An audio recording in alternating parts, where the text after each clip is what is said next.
What's happening, people? Welcome back to the Athletes to Athletes podcast.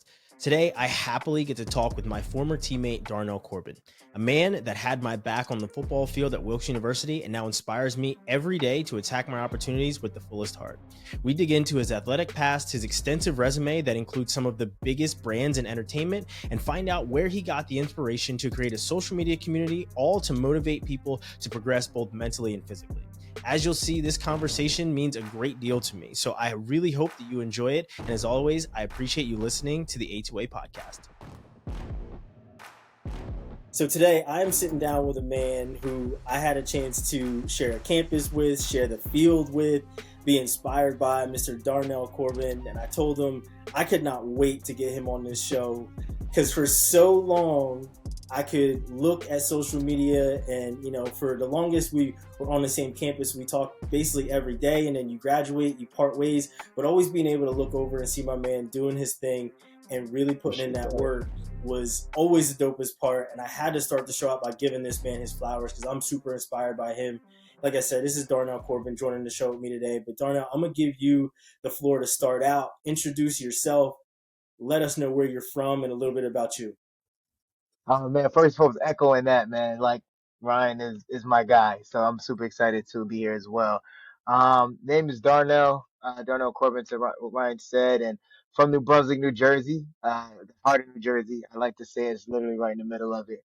And I landed in Wilkes-Barre, Pennsylvania, almost 12 years ago now. Crazy saying that out loud, probably a little bit longer. And met Ryan, and like I said, man, something about football fields and lifelong relationships, man, it just goes hand in hand. So, I've been started with football, but always had a passion for entertainment. While I was in school, I had my radio show, got into DJing, which Ryan, we could talk about that, which landed me here now, in my current role. And I've been in the entertainment space since graduating college. Blessed to say that. A little detour for a year and a half, but we could talk about that. But yeah, man, all things sports, all things entertainment, just in me through and through since I was younger. So I'm excited to be here and talk about the journey with you. Yeah. So from New Brunswick, part of that baller squad that I got a chance to play with that was from, New Brunswick. Always loved playing with y'all, loved hanging out with y'all because it was always real. It was always love.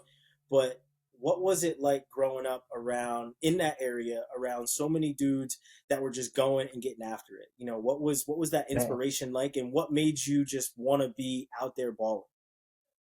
man, it was legit motivation. I don't think there's ever been a run like that in New Brunswick from the year '02 to about '08. We had two Army All-Americans. We had two or three guys go to the NFL. Two of them that I know personally. And one two Super Bowl rings. We had over 15 plus Division One athletes, and I mean just to be around that. On the field aspect, it was great, but on top of that, man, these guys were like growing up in the inner city. It's tough to find like role models your age. These guys are not just great football players, man. They were getting it in the classroom.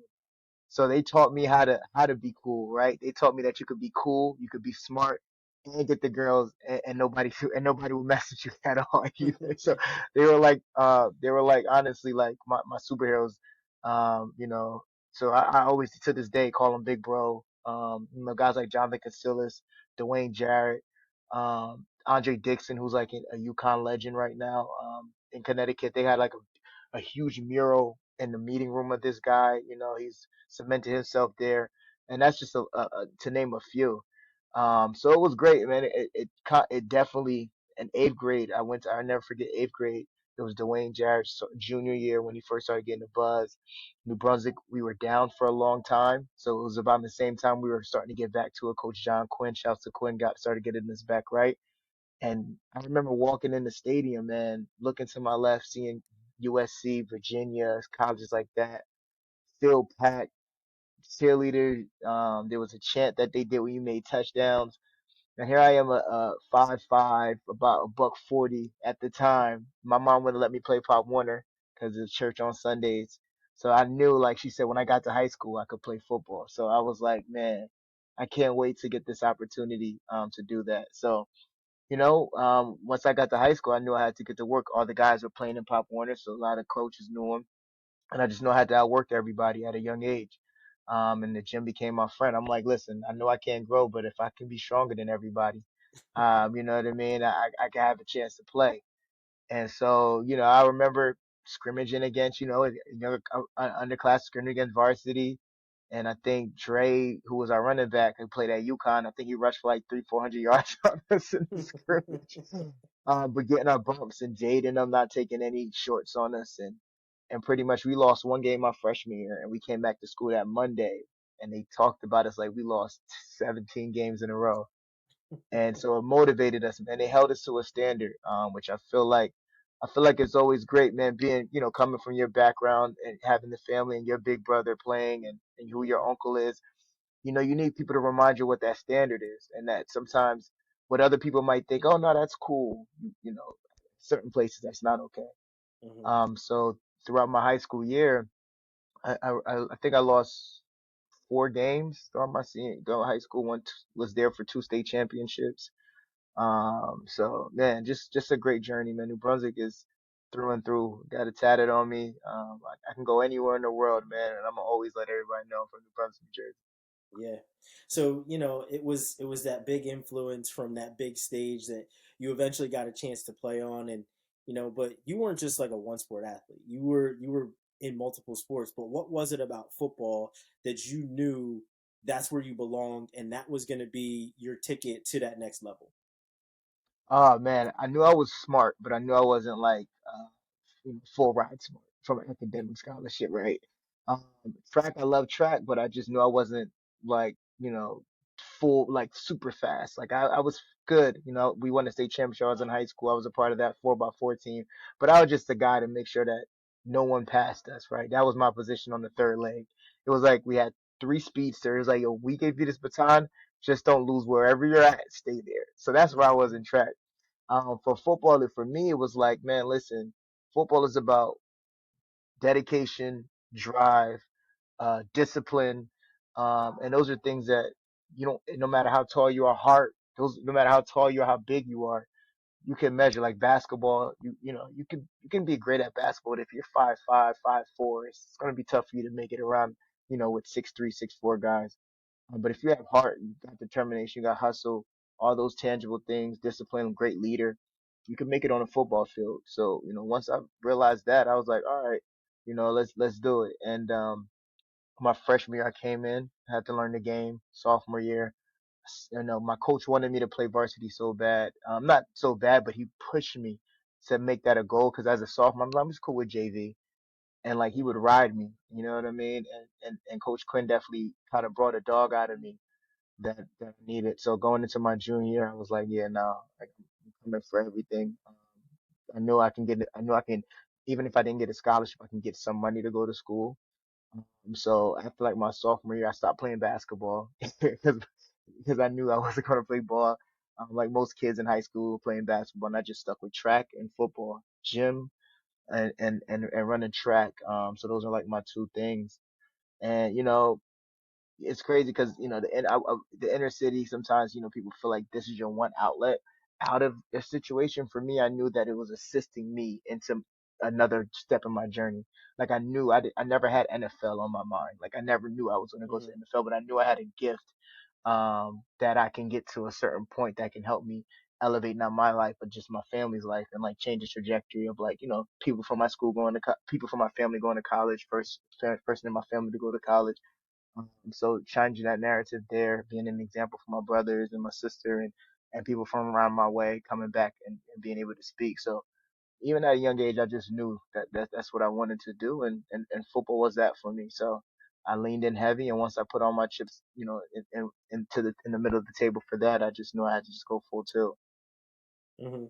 So now I remember when you and a couple of the New Brunswick boys came to campus for your visit to Wilkes, but what was it about Wilkes that brought you in? Because obviously there's a bunch of schools that are in Jersey and you Right. love your hometown and you are comfortable there. Being there is, you guys talk about it all the time. There's nothing like being from New Brunswick.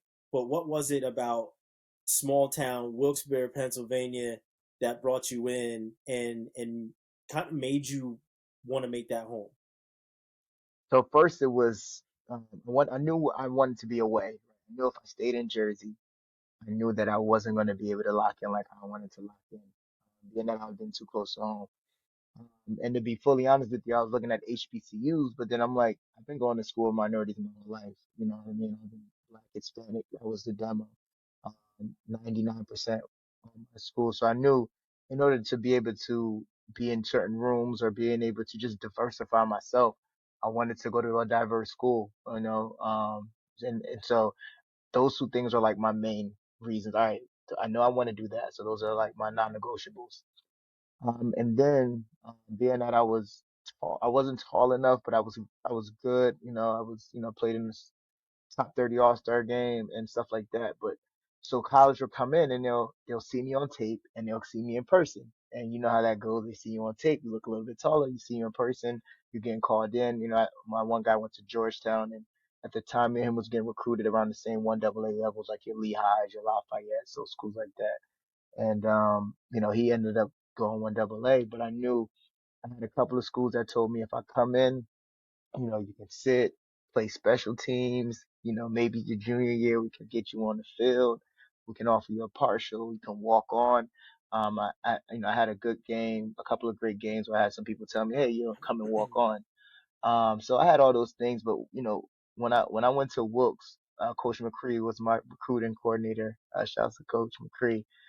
Man, Coach will call me every week, man. And I know when most stories starts like that, where it starts with who's your recruiter, and not just on some like, hey, we want you here. Hey, how was your week going? How's school going? Books made me a priority, and that was the only school, that outside of my non-negotiables. Of course, we get Montclair State, your Willie Pattersons, they're in Jersey in my backyard. But as far as what I was looking for, Wilkes made me a priority. And then when I went up there, I met you, Corey Tucker, Big J, Tricks, and it's like Big J's from Franklin, which is right by my way. I didn't grow up with him, but I just knew him, being him from Franklin. Corey Tucker was from Plainfield, hanging out with you guys on my visit. I'm like, all right, this is different because I'm not gonna lie, driving in these mountains past the Poconos, I'm like, I don't know what I'm getting myself into. But then I saw that, and then coach told me, like, he didn't promise me anything, which I didn't want. I just wanted an opportunity. Yo, can I play? Like, if I come in and I work my tail off, are you gonna give me an opportunity to play? So it was like, yeah. And then they put a financial aid package together for me, which that was another part. Like, yo, can I afford to come here? And Mhm. Wilkes from the jump, man, always made me feel like family. Like this is where I needed to be. So, and that's before I even knew who, all the, because we had such a good class that year. I didn't even know who was in my class. I know I was definitely going there. Ariel Adams, who was my roommate from New Brunswick, he ended up going there he wasn't even thinking of, Wilkes was like not his top priority. He was going somewhere else, and then he ended up circling back and coming to Wilkes. But for me, I just was like, it made me feel like family. They told me I can play, have an opportunity to play, and I would be far enough from home, but close enough if I need to hurry up and get back. And it Mhm. was an opportunity from be in different rooms outside of like your typical Black and Hispanic rooms that I'm accustomed to. Yeah. So and then I can jump right into my major. I was a big on communications. I wanted to be the next Stuart Scott. Rest in peace. That was like one of my main people that I looked up to growing up. And they had WCLH. We had a good recording studio, and they said that most schools said you have to come in and after your sophomore year you can have access to that. And Wilkes told me I can have access to that off the jump. So I'm like, here we come, Wilkes-Barre. So I ended up in Wilkes-Barre, PA. Yeah, yeah. I mean, I feel you on that, Stuart Scott, man. That's exactly why I wanted to be a sports journalist. Excuse me, a sports journalist, and really get into this entertainment side. But unlike you, I didn't know. I had no idea, right? Like, I changed my major a couple of times. I have an English degree where yours is a comm degree, right? So like, we're in the same world of entertainment, but we definitely did it in two totally different ways, and you knew what you Right. wanted to do. How did you Right. how did you know what you wanted to do at such a young age? Because like I said, I had no idea, and I was 2 years ahead of you, right? And I still was Right. figuring it out when you were coming in. How did you know that that was the space for you? Oh man, so ESPN every day. Like Stuart Scott made like it's so dope to watch ESPN, right? He made it like a top 10 feel like it's a typical, of course, a dunk, a layup, a goal, a touchdown. But the booyahs and all that stuff was dope. I was a big fan of music, so like I listened to Funk Flex, on the radio and all that stuff. Man, I just love music and I love entertainment. So I'm like, all right, cool. I know I didn't want your typical 9 to 5 where it's like wake up, wear a shirt and tie, go to work. Although they wore shirts and ties back then on ESPN, but it was just a cool aura about it, right? So I knew that. So I'm like, all right, cool. I had like the foundation. I know I wanted to be in entertainment. Um, and then as I got into it, I just started learning the insides and out of it, right? Understanding that it's deeper than just having a microphone in front of you. You could be a journalist, you could write, you can be in marketing, you can be in brand management, you can, work in different departments inside the entertainment space. And once I knew that, I was like, all right, cool. Like, I'm gonna try this radio and TV thing out, but I know that's not the end all be all.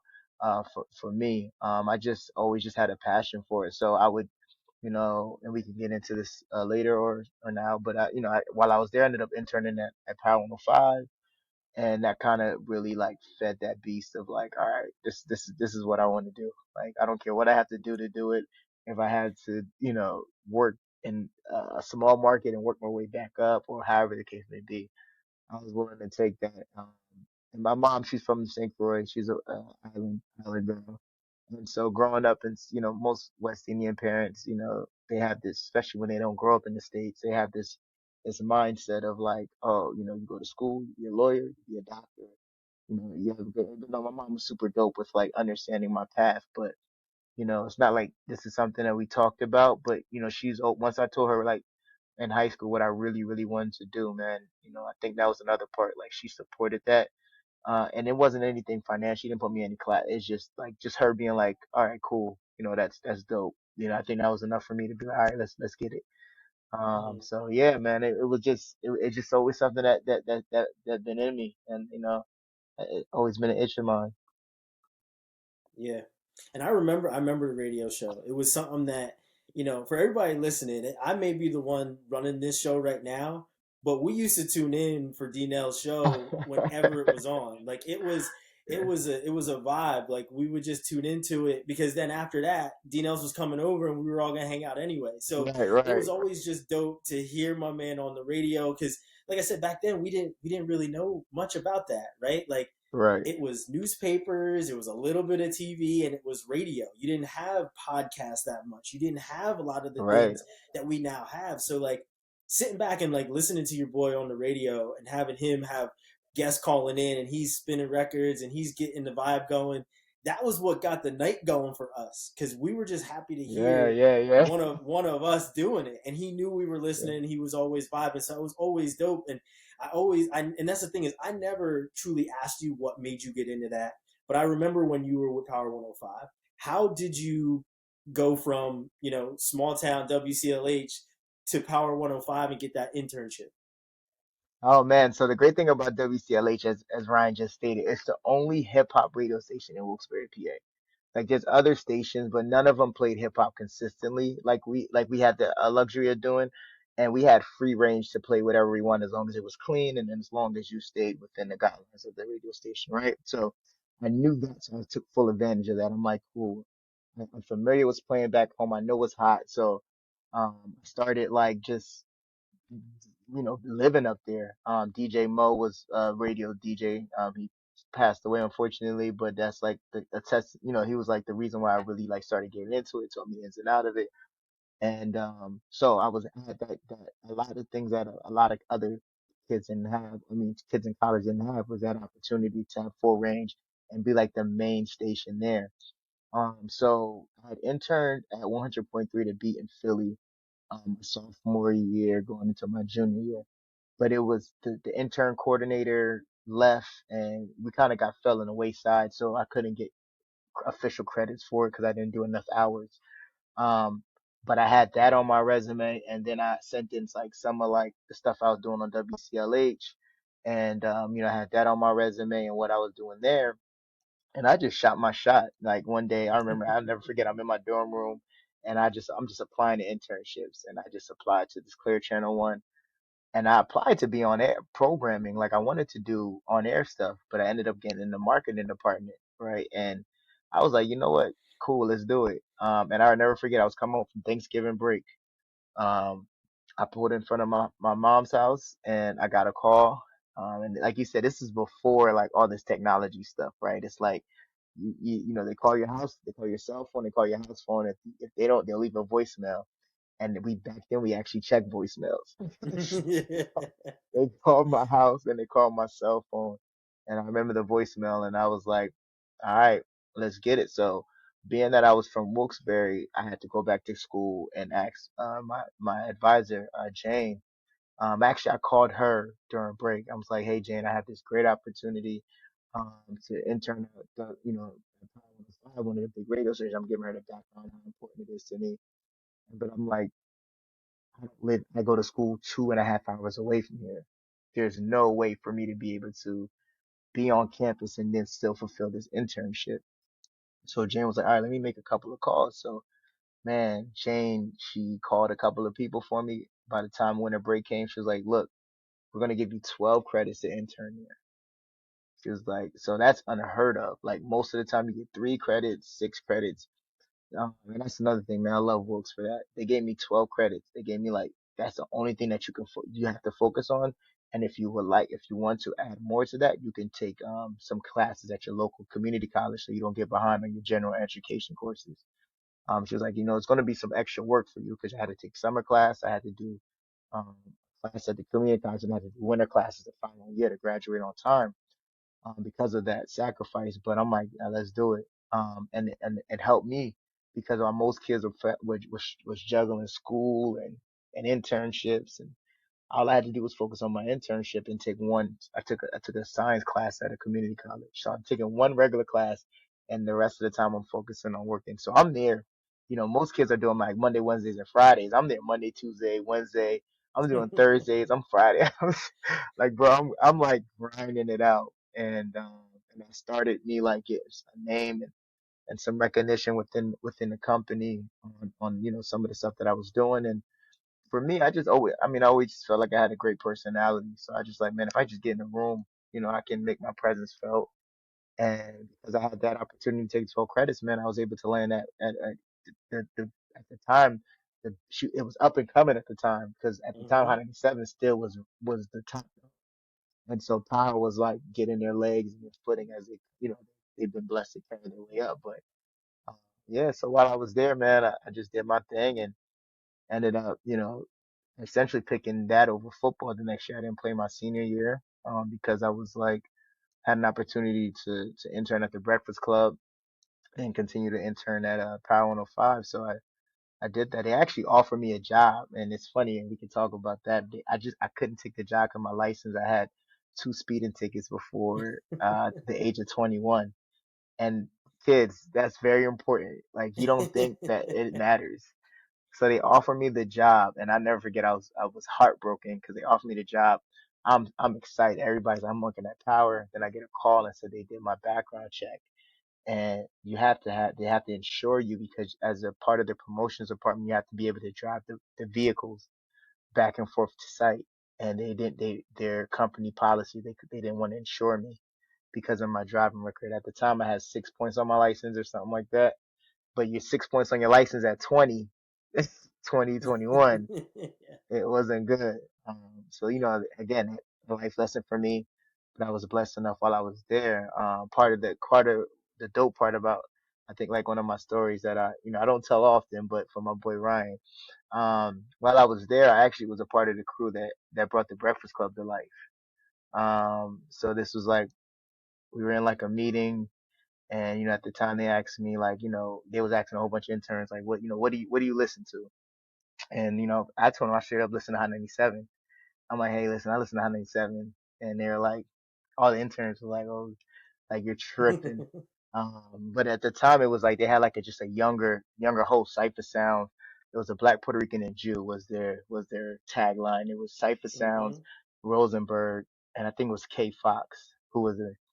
And so I told them like what I did, what I like. Me and my homegirl, we told them our honest opinion. They told me to sit back, and I stayed back, and we talked it out. And I was like, look, man, I just interned at with Charlemagne at this spot, and he got fired. It'll be dope to do that. And then Angela Yee, I knew it was like Angela Yee did lip service at the time on Sirius Radio. I'm like, Hmm. hey, listen, if we can get Angela Yee, that'll be fire. And I said, any DJ. I didn't say Envy, but I was like, if we get any DJ to go with that, that would be a nice little mix. And I was in my dorm room, and my homegirl called me and was like, you will not believe it. She was like, yo, remember that conversation we had? Go online. So I went online. I'm like, oh shoot, like I so me being a young kid, I'm like, I emailed the programmer. I was like, hey, I saw that you guys, trying to figure out a word without saying use my idea, in a political way or whatever. Yeah. And I was like, I just want to intern, like, and he was like, sure. So I came back and I interned for the Breakfast Club. But I think like for me, that's like understanding what an intern is, right? I know most people, I never want anything out of that or like try to like make a big deal of it all, but that's like one of the personal things that I keep with me as far as like, man, that was pretty dope that I was a part of that process. I didn't make anything happen outside of just giving some ideas, but to see that to come to fruition, man, it was a dope experience and all worth me, taking those 12 credits and being there. Yeah, but I mean, it speaks to being in the right place at the right time and having a seat at a table that you would never expect to really have a seat at, right? And these Right, days, everybody's like, I don't need a seat at the table. I'll build my own table now, right? But right, like yeah, right, back then, you needed somebody to pull out a chair or at least say, "Hey, you can bro, stand in the corner and listen." And that's really what it was for us back then. And you made the most of that opportunity, and that was the big deal. And then you parlayed that into so much more stuff, man. You got into DJing, and for those listening and watching right now, like after this, like I'm gonna make sure that D Nels' LinkedIn is in the description because you got to go look at this man's LinkedIn because he's talking about Breakfast Club and Power 105 and Hot 97, but he's got CNBC. I'm looking at it right now. He's got Paramount, he's got Slam Magazine, and then now he's at Live Nation. So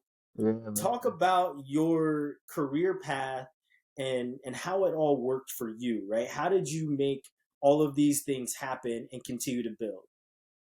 Man, first I'm like just cliche answers like, bro, I am super blessed with like some of the opportunities that I've been able to like not only create for myself, but other people has given me opportunities for. Because like you just said, you could be the I tell people all the time, there's a million people that do this, right? There's a million people that want to be in our position. But what makes you great at what you do is not only just opportunity, but actually having some skills and being able to, articulate yourself, whether that's in interviews, whether that's when you're reporting wrestling or whatever the case may be. For me, number one, I just had just a hunger about me. Even when I was interning at Power, my senior year when I was with the Breakfast Club interning, I had to take one class at Wilkes-Barre, the senior capstone. Senior capstone, that senior class, and they only served it on Tuesdays at night. So I would legit drive from Jersey to PA, sleep in my apartment with Bev, but he ended up taking it over when I left. Um, go there, take a nap, go to class, leave class, hop back in my car, drive back home to catch the last train into the city so I can be on time for my internship because it's just a morning show. So I have to be in there by 5 a.m. Yeah, so I had to like drive back, and so that was like a grind. So that grind kind of taught me like what's it gonna take to make it in this industry. Because again, it's one of those things where a lot of everybody wants to do it, everybody would love to do it, but a lot of people don't know what it takes in the grind. All they see is the accolades and the companies and stuff like that. So when I graduated college, it's funny because Big J's on he hates me for this, but when I graduated from Chandler, Big J got me an interview at Enterprise, and I love you, Big J, but I didn't show up for the interview. I had like to find an interview, but I ended up getting this job working for a small company paying a third of what Enterprise was gonna pay me at the time. And it was like, to be honest, it was like $600 every 2 weeks. It was nothing. It was like $1,200 a month.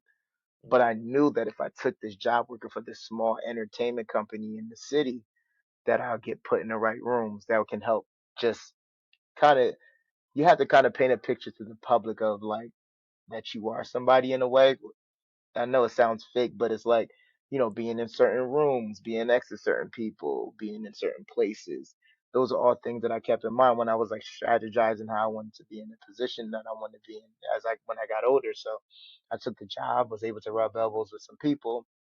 Um, they ended up shutting down the website, and I had to make a decision. So I ended up working for a small recruiting company. It was, they did IT recruiting. I did it for a year and a half. I'm like, yeah, this is not. So I Mhm. ended up, I was like, I'm gonna create my LLC. So I created Team Tri-State Promotions LLC. And I was like, if I can create an LLC and work for myself, I can kind of formulate my own role. I can formulate my own, like kind of curate my own resume.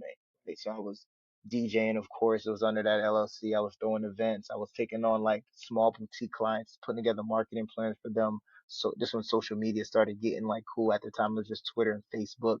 Then Mhm. Instagram came about. And so I was in MySpace. So I was just doing all that stuff. And then after a while, I realized I took a step back. I'm like, because I wanted to get back.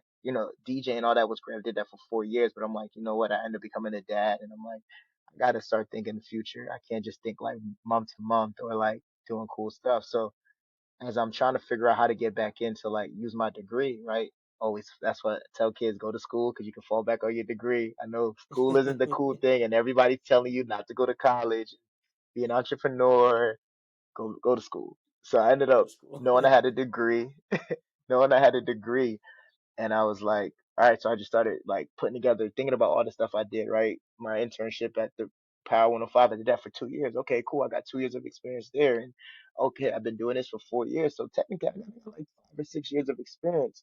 I just got to figure out a way to articulate it, and so put my resume on the market. It's funny, CNBC called a recruiter called from CNBC, and the whole time it was a third party recruiter, right? Because they wanted somebody to come in as a contractor. And the whole time I'm on there, he's telling me it's NBC, NBC, NBC, NBC.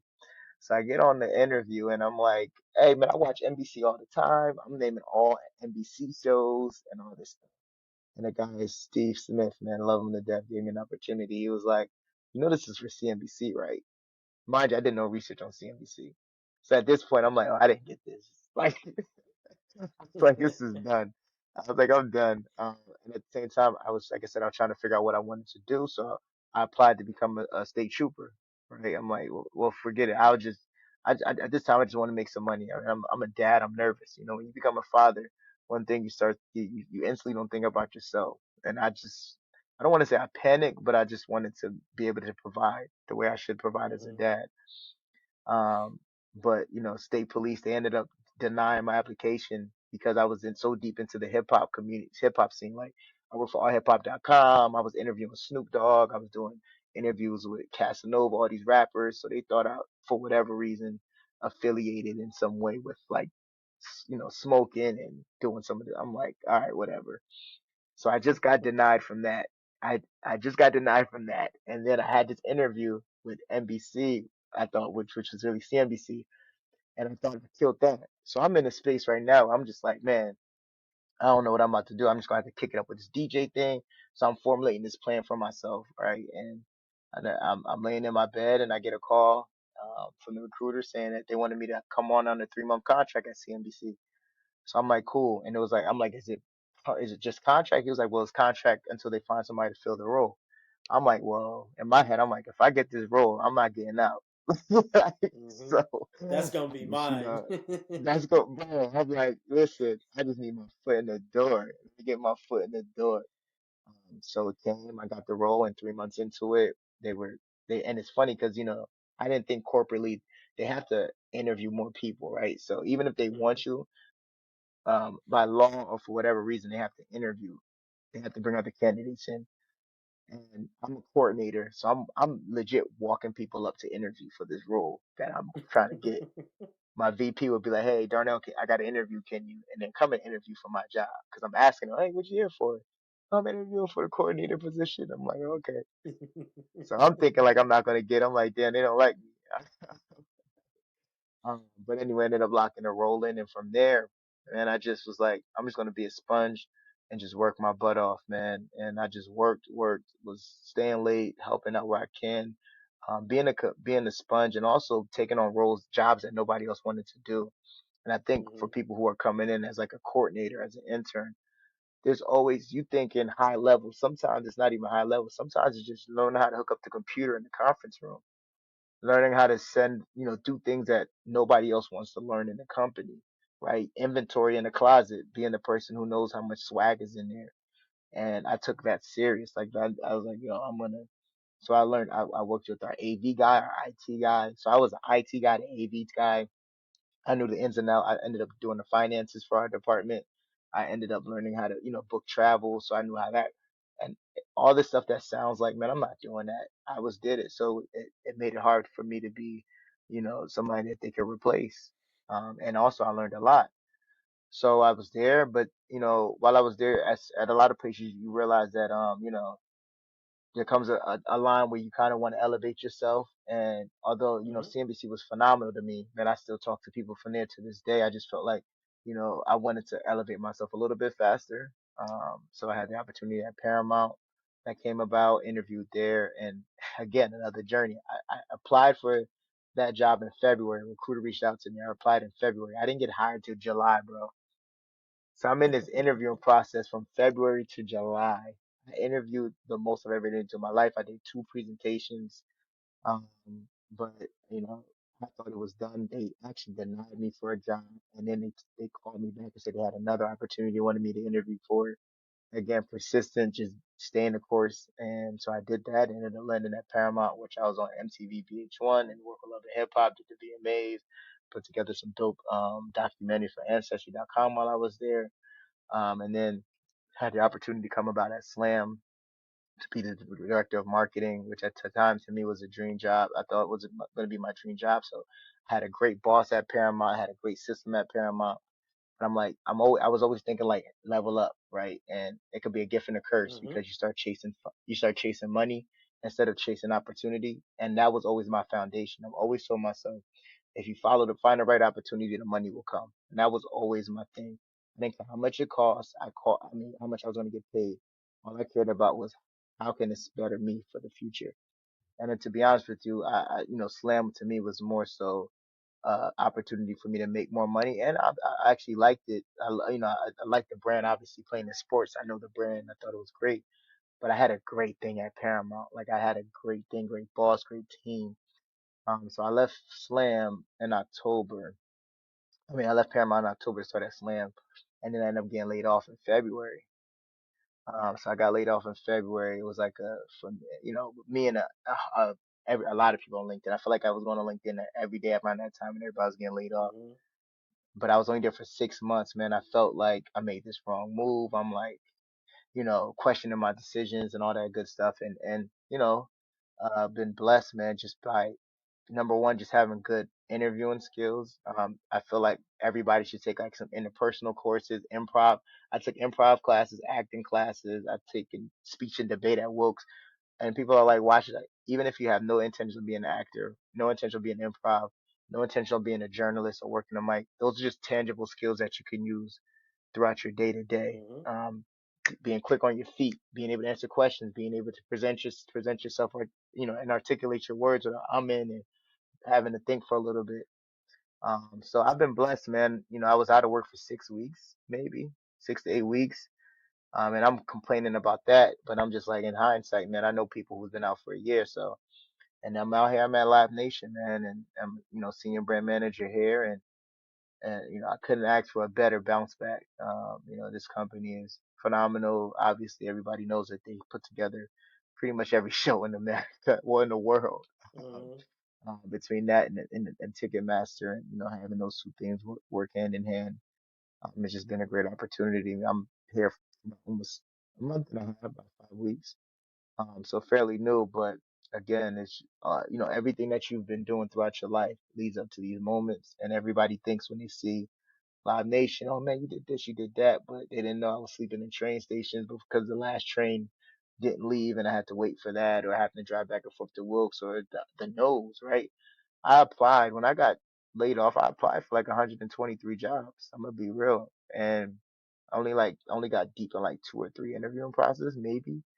Um, so, but I told myself that I just get one opportunity. So those are just all the things you got to be prepared for because this industry is very, I don't want to say cutthroat, but it's so many people trying to get in that it's tough for you to like try to like make your way. You can't just wake up one day, and I don't think people really understand the grind, to get to where you are. So all those things led up to here. Oh yeah, oh yeah. There's you always got to be seeking opportunity, man. I mean, I love within all of that. I love the message of doing the little things, and whether it was seeing the little things that you were doing. We were on campus and we were teammates of just being in the gym or making sure that you were on time, making sure that other people were on time, and or just like helping people out. I mean, there were times where I didn't understand something, and I was like, "Nels, what are we doing on this play?" And you'd be like, "Listen, this is Yeah. where I'm at. This is what you got." You know what I mean? Because after you came in, I was a strong safety then, and we were on the same side sometimes. So I Right, would right. rely on you. So just seeing those things from somebody who was a couple years older than you was always a big deal. But now, like we talked about the career and everything else, but I want to get back a little bit to the sports side because every morning there's a different post on a certain Instagram page that you created that was honestly was nothing but a hashtag for us for a while. When I saw you post Right. it, I was like, I'm adopting that. I love it, right? I want to be part of that group. But now it's more of a movement and people are in on it. We got merch, there's all kinds of stuff, right? And we're rocking it. Where did that come about and what made you fully dive in and truly create that platform?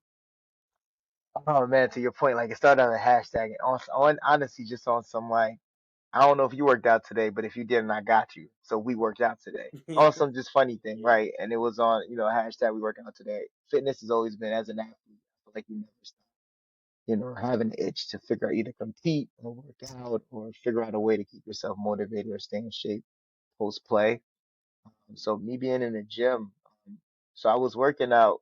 Then after graduating college, you kind of take your diet for granted, right? Because in college you don't realize Mm-hmm. that you're practicing, you're walking around, you're moving around, you're constantly doing stuff. So I can go to Crown's Chicken, I can eat ramen noodles, I can go to the calf and eat whatever because we're burning so much calories at practice and all that stuff. So when I stopped playing, I was just powerlifting, no cardio, and I ended up blowing up. Like, and I saw one of my homegirls, and she kind of was like, without being rude, she was just like, "Oh man, so like how they oh, you eating good." I was like, "I don't like that.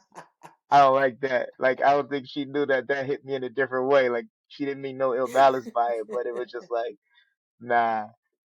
So I just started taking it serious, man. I started incorporating running, and even then, like people see my miles now. It's like, but when I started running, I was doing like 13, 14 minute miles.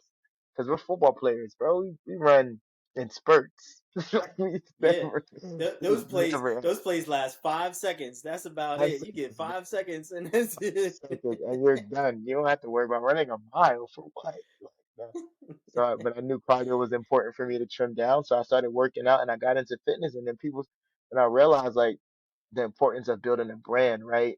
Because everybody knew me for DJing, but being that when you become a brand, and I think that's the difference between like people who like trying to figure out what they really want to do. When you become a brand, there's a reason why Jay-Z can come tomorrow with a liquor, even though he's a rapper, and people want to go crazy for it.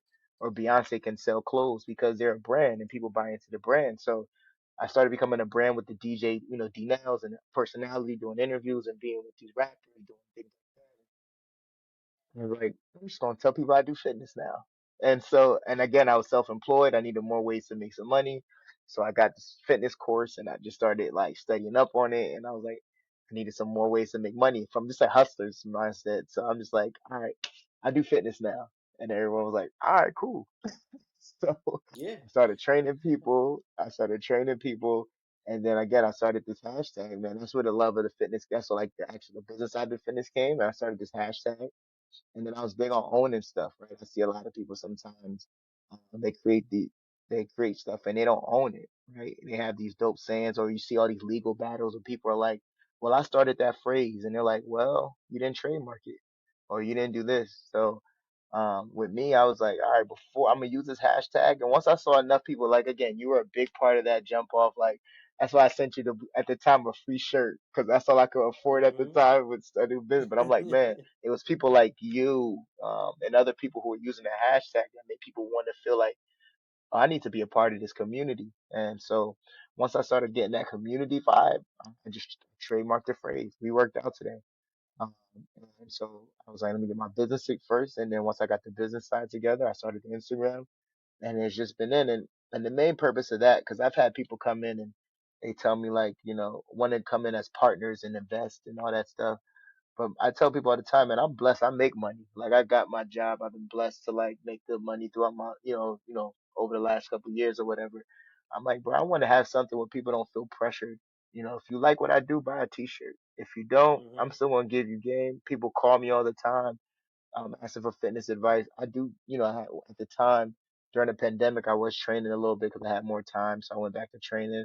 But for the most part, I want people to wake up. If they don't feel like working out, either I motivate them or when I retweet you or your brother who's up at 5 a.m. all the damn time with me, Yeah. he's part of my morning crew. I retweet people like that, and or people can have that sense of like, all right, well, I don't have to be super cock diesel. I don't have to be an influencer to be in shape. Man, this guy is a family man. He's a dad.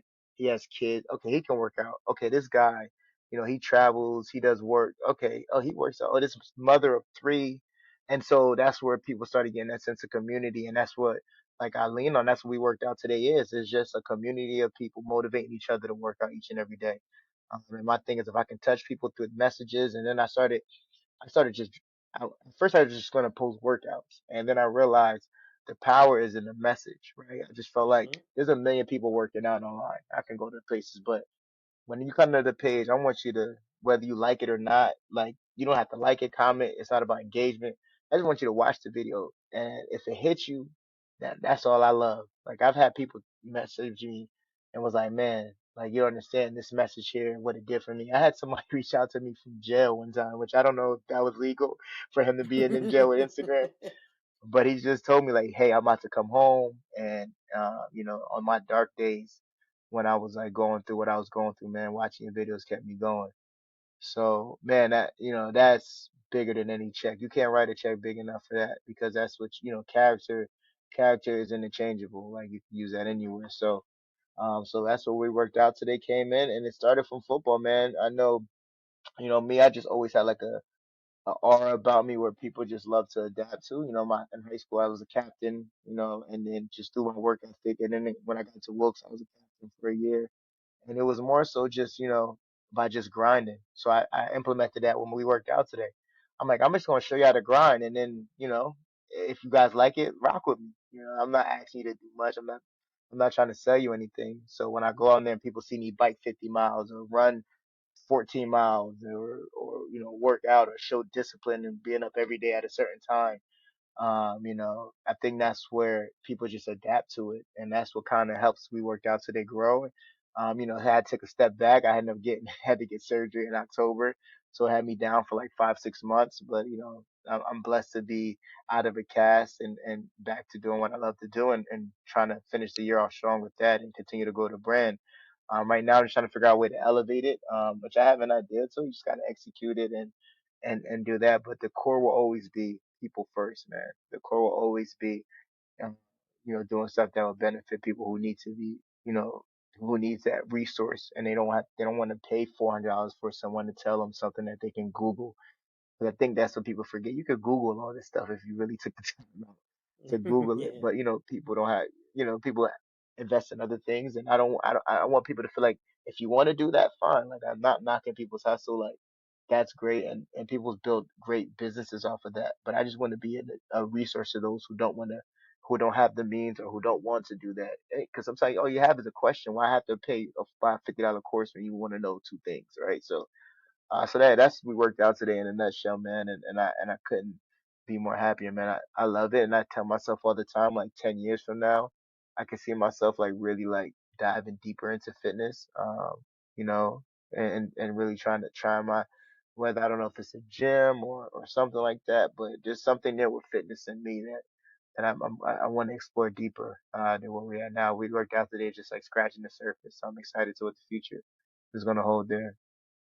Yeah, man, and I love it. You know, like I said, it's one of them first posts that I see in the morning, checking out the story, and you know, you got Inky, you got a lot of these dudes that are doing a lot of the inspirational stuff that I try and pay attention to, but it's a little different when it's somebody I know I could shoot a text to and be like, "Yo, good morning, my guy. Like, appreciate the post this Yeah, morning," right? Like, it's a lot different right. when it comes from somebody that you know is grinding, right? So, I appreciate that, but we're gonna get into the 5 questions portion. Like I said, it's a little quick, Let's a do little it. off the dome. And you got the improv classes, you got the acting, so I know we're gonna get Let's do into it. it pretty quickly here. Let's get it. Um, what is we're gonna go sports first. What's a game you'll never forget playing in? Oh, I never get. Okay, it's my junior year. We played Colonia High School. The school Eric LeGrand actually went to this high school. And I don't know, for some reason Colonia always just had good games. Like I don't know if it was I had bad Eric LeGrand ran me over one time, but I always had good games with Colonia outside of that one hiccup where he like steamrolled me. But yeah, so Colonia had 5 carries, 114 yards, um, for 2 touchdowns. It should have been three, but I cut back because I didn't trust my speed, and the guy ended up tripping me up. And I'm getting WCTC Player of the Game, which is like pretty much like your local radio station Player of the Game. And I had this plaque and it's big right up in the newspaper. And that game I'll never forget because I played. If you ever played in the wing tee, you know the wing tee. There's so many people touching the ball because you have the quarterback who could keep it, the fullback, the left half, the right half, and I was a right half, and my specialty was defense. I was a cornerback, and so they would preserve me on offense, I would say. So I blocked and I touched the ball 10 times a game. And I knew like I gotta make these 10 count. I wasn't no bell cow. Hmm. So it was raining that day. I'll never forget. It was raining, so that was in my advantage. If you play football, the advantage is offense when it's a wet field. So yeah, that game 5 for 114. Although I would say a state championship, but that's more team. I'm thinking more me, and that's my me game right there. That's the me game right there. Who's somebody you looked up to, either as a young athlete or somebody you look up to now, that really inspired you? I would say now. I would say LeBron James now. I mean, we know all the dope stuff that he's doing. But when I was 13, I was going in high school when he got drafted, and my dad took me to Cleveland, Ohio, just so I can feel the atmosphere. We ended up going to see the NFL Hall of Fame, but before we did, we just showed through Cleveland and that atmosphere, bro. Like that's why, I've never seen someone come in with so much hype that people would legit deem him the savior to save a town, a franchise, and all that stuff. And not only did he do that, but like he's never been in a tabloid for anything negative. And I try not to put too much into athletes and people and entertainment because they're people, and I feel like sometimes we hold them to a pedestal that we forget that they're human beings, and so Hmm. when they do mess up, we chastise them in ways that most people wouldn't get chastised. But to see that what he's built, man, and the most impressive part is he brought his boys with him. I think that's all our dream, man, is to make it, and not only make it with people you actually like, right? Not just people that you meet in business and you got to do business with. Just these are people that whether he was a millionaire or somebody who worked at your local wherever, these are people he would still hang out with. So the fact that they're all million and billionaires, man, I truly admire that. I would say growing up, it was Dion and Barry. If I had to pick somebody, Dion for the swag and Barry just because Barry was just the best running back to ever do it, in his opinion. But he was just that guy. And Thanksgiving Day, you watched the Barry Sanders rush for 200 yards every year. The only time Lions got on TV, really. So yeah. Yeah. Um, what was the first opportunity for you that solidified that you were doing the right thing as a professional, not as an athlete, but as a professional? That first opportunity where you were like, I belong here. Oh man, I would say my internship. Like I would say my internship because I remember one time we did a karaoke night with Jason Derulo, and it was a meet and greet for his fans. It was for Z1. It was I worked. It was Clear One. It was Power 105, but it was Clear Channel. We had multiple radio stations, so Sometimes you did 0 100, sometimes you did Q 104.5 or whatever, 104.3. And so at this time I was doing Jason Derulo, and they needed somebody to break the ice, like because people were acting shy, no one would do karaoke. And man, I just hopped on the mic and just like boom, hit the mic. On top of that, I was able to like set up. I knew what I was doing. I felt comfortable in the room. I wasn't nervous. I did karaoke. I'm like boom, and Jason Derulo loved it. Elvis Duran, he has a morning show on Z100. I remember the next day, his assistant came downstairs to the intern, and he was like, "Hey, they want you to come upstairs and talk to you on the radio." I'm like live? He was like, "Yeah, live." Like, so I went upstairs and I sat down with Elvis Duran, and that, like, that was like a dope moment because all the interns like, yo, and that's when everybody around me, like my boss and whoever, it was like, man, like, all right, because they sung my praises on the radio. I sang a song, I forgot what it was. But at that moment, I'm like, yo, I belong. This is what I want to do. Like, I don't know how it's gonna happen, what's gonna happen, and whether it's be on camera, behind the scenes, but I need to be here, and I know I belong here because I just have a thing that a lot of people don't have. I'm not trying to sound cocky or arrogant about, but it's just something to me personally, from a confidence standpoint, I just knew I had that. So during my internship, and I had a couple moments in that area around that time, and being able to be around celebrities without getting starstruck, I just always just was like, that's part of it because sometimes people end up losing their jobs because of they don't know how to control themselves in certain rooms. I always just felt Mhm. comfortable in those rooms. So me being comfortable in there made solidified that this is where I need to be. Yeah. What's a goal? I know, we talk about leveling up and, never being too big for the small stuff. What's a goal of yours that you have on that list that's next for you? Oh man, what's next for me? I would say definitely like growing in my purpose, man. And it's not like your typical goal, but I feel like growing in my purpose means perfecting where I'm at now, so that eventually one day I would love to be like a VP, or like running my own team. But in order for me to do that, I have to perfect it now, walk in my purpose, not chase the monetary things or the things that I feel are like glitter and gold at the time, but literally staying grounded in my current position and then take it from there. And then on the other side is elevating some entrepreneur opportunities that I want to do. Me personally, Damon John said it the best. Shark Tank, CNBC reference, right? Shout out to them. Damon John, man, he says like a lot of people make the mistake where they feel like you can't live your passion and then still work a 9 to 5, right? Um, and you just got to find a place that allows you to do both, right? And to be both. So I don't have this thing where I'm like, oh, I'm gonna try to get to we worked out today to this and leave my job. I love what I do, so I'm gonna try to make both work for as long as possible. So I would say level up, walk in my purpose, try to get to like a VP level on the corporate side. Hopefully one day run like a whole vertical into team.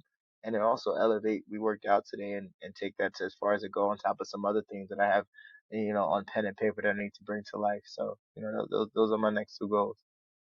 Yeah. So to wrap up, like I said, I told you when we were prepping, is I always love to finish everything out with a piece of advice, something that somebody told you, something you learned, or something that really resonated with you, or maybe it's something off the dome. You're talking advice every single morning, so you know, leave us with a piece of D Nell's advice before we close up today. Man, my advice would be understand that your race is going to be different than anybody else's race, and as long as you understand that, then you'll be able to wake up every day excited about who you are as a person. Too often, especially in the social media days and era, too often we get caught up in what everybody else is doing and we forget to run our race. Um, so forget about who's got this car, who's rocking that. Forget about if you're a 35-year-old, 40, 45-year-old starting your career. Man, run your race, man. Because at the end of the day, if you could do that, whatever's for you will be for you. And so that's like my gem, and I hope someone takes that to heart because it's true. Do your thing and do your thing well, and good things will happen. Yeah. Now this has been a dope convo, man. I'm glad that Yeah. finally got to have you on.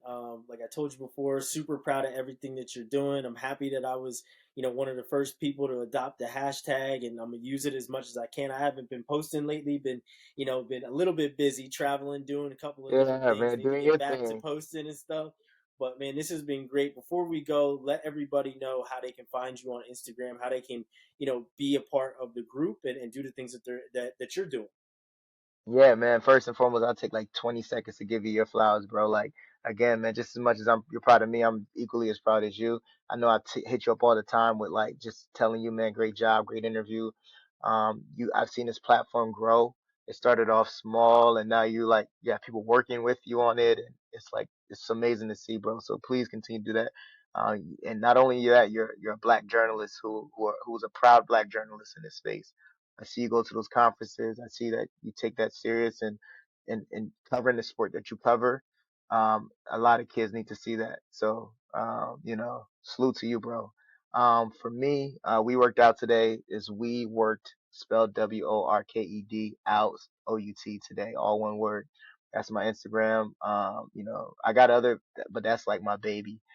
So, follow us there. And again, even if you're not into fitness or even if it's just daily, I try to motivate you, and not just on the physical level, but on the mental level, because in order to be physically strong, you have to be mentally strong. And you could take that whatever you do. So, yeah, we worked out today. Follow me there, and that will kind of like lead you to the other things that I'm doing. But yeah, man, I appreciate you having me, bro. Again, this is a great conversation, and I hope whoever listens to this really takes heed in what we're talking about and understand that, man, college friendships, man, college people you meet in college, man, cherish those relationships, please, because you just never know where your paths can cross again. Ryan treated me. I never felt like an underclassman when I was around Ryan. He never tried the whole "I'm this big junior." Nah, so I appreciate you for that, bro. Thank you for not hazing and making me feel like a young boy and treating me like an equal and allow me to grow in Wilkes University. So salute to you, bro. Thank you for listening to another episode of the Athletes to Athletes podcast. I hope you enjoyed today's conversation. To engage with everything the A2A platform has to offer, go to the App Store and search Athletes to Athletes to download our new app. You can check out our educational material, and you'll ensure that you don't miss when a new episode of the A2A podcast drops. Again, thank you for listening. We'll see you again next time.